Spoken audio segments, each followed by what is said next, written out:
നമസ്കാരം. Raf talk ഫുട്ബോളിലേക്ക് അവർക്കും സ്വാഗതം.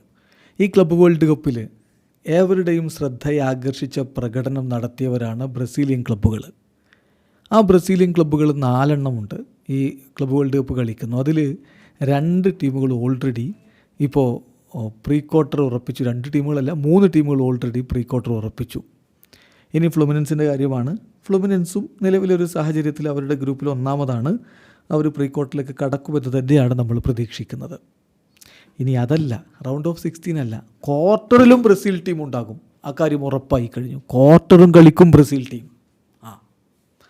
അതെങ്ങനെയാണെന്ന് ചോദിച്ചാൽ, ഓൾറെഡി ഫ്ലമിംഗോ ഗ്രൂപ്പ് ഡിയിൽ നിന്ന് റൗണ്ട് ഓഫ് 16 എത്തിയതാണ്. നമ്മൾ നേരത്തെ സംസാരിച്ചിട്ടുള്ളതാണ്, അതിലേക്ക് പോകേണ്ടതില്ല. ഇപ്പോൾ സംഭവിച്ചു നോക്കുക. പാൽമിറാസ് ഗ്രൂപ്പ് എയിൽ നിന്ന് ഇന്റർ മയാമിയോട് സമനില പിടിച്ച് 1-ാം സ്ഥാനക്കാരായിട്ട് റൗണ്ട് ഓഫ് 16ലേക്ക് കടക്കുമ്പോൾ, അത്ലറ്റിക്കോ മാഡ്രിഡിനോട് ഏകഗോളിന് തോറ്റ് ബൂട്ടാഫാഗോ ഗ്രൂപ്പ് ബിയിൽ നിന്ന് 2-ാം സ്ഥാനക്കാരായിട്ടാണ് റൗണ്ട് ഓഫ് 16ലേക്ക് കടന്നിരിക്കുന്നത്. അതുകൊണ്ട് ബൂട്ടാഫാഗോയും പാൽമിറാസും തമ്മിലാണ് റൗണ്ട് ഓഫ് 16 മത്സരം. എങ്ങനെ വന്നാലും ഒരു ബ്രസീൽ ടീം ക്വാർട്ടർ ഫൈനലിൽ ഉണ്ടാകും എന്നത് അതോടുകൂടി ഉറപ്പാവുകയാണ്. അപ്പോൾ പ്രീ ക്വാർട്ടർ മത്സരത്തിൽ ജൂൺ 28 രാത്രി 9:30 പാൽമിറാസും ബൂട്ടാഫോഗോയും തമ്മിലുള്ള മത്സരം നടക്കുന്നത്.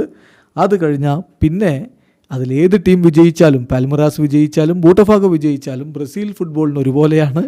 അവരുടെ ഒരു ടീം ക്വാർട്ടർ ഫൈനലിൽ കളിക്കും. അതായത് 32 ടീമുകളുള്ള ബൃഹത്തായ ക്ലബ്ബ് വേൾഡ് കപ്പിൽ ബ്രസീൽ ടീം ടോപ്പ് 8 ഉണ്ടാകും എന്ന കാര്യം ഉറപ്പായിരിക്കുകയാണ്.